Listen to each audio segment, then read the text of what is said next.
Lok Sabha Election listing kungamari da Manipur ki parliamentary seat anigi election pangthok kadoriba asiga mari leinana ngasi chief electoral officer Manipur na signature campaign houdokhre Lamphelpat leiba CEO Manipur ki office da pangthokpa thoromda signature campaign adu CEO Manipur Pradeep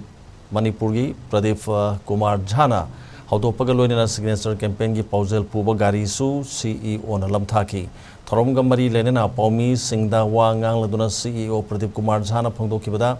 Manipuri oina sit anigi election pangthokadoriba sida state asigi district singda hangliba relief camp singda leiriba voters singi akhanaba polling station marifudraga mari hangdokle election asigidamate election commission of India na piba guideline gi matungina state asida su sem saba punamuk loire yekai thingai ba yaudana niyom chumna amadi taseng na election pangthokna bo hotnari haiki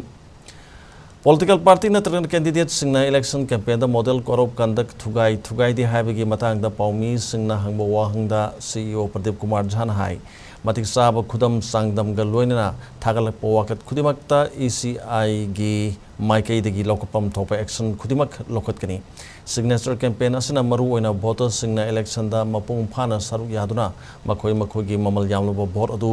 manghandana ba loinana aki khang yaudana sel pangal amadi kana gumana insin ba matamda chatana ba voters singna maning tamna vote thada hanana ba pandam thamli.